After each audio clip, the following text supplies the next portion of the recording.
attention to the referendum, Tina. Dan Andrews, Premier of Victoria, very invested in the yes vote getting up. Victoria's already way ahead of many other states. There's already a Truth Commission in Victoria, and Victoria is definitely heading down the road toward a treaty, and compensation is probably what will come next. Are you getting a sense of the fact that this referendum, and we don't even know when it's going to be held yet, might be in some sort of trouble? Look, I think it is. Victoria's a totally separate issue. It was always going to support the yes vote.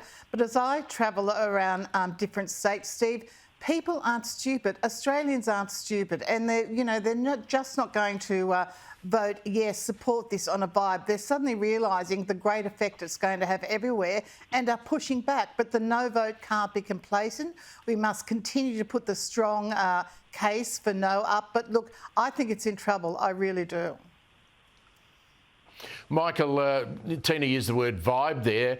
You know Anthony Albanese. Would he seriously have thought that he could get this through around the Australian people by just talking about, it's a nice and a good thing to do?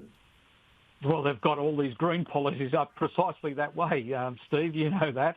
None of those policies make any sense, and they do seem to get up on the vibe.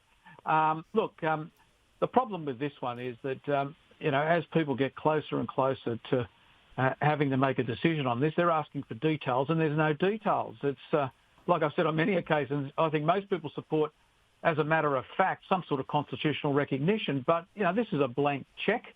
There is no detail. It's a clumsy structure at best, as described by, the most professional of the exponents of the particular proposal. But, we want the details. How much is it going to cost? How is it going to work? What is it going to do on the ground for Aboriginal health and living standards? These things are not being answered, and people are getting wise to that. But I wouldn't, get your hopes up on one poll. I think that, we haven't had the unleashing of all the advertising and the sort of, blackmailing of people into supporting the vibe as opposed to the details. So, I think it's got a long way to go.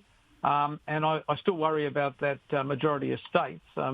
It may well be the case that, that's the difficult one. I think both sides are looking at that, whether they can get that majority of states provision over the line. And I think that we've got a long way to go is my summation of this, but it's certainly heading against the yes vote. But they've got all the resources too, Steve. Remember that.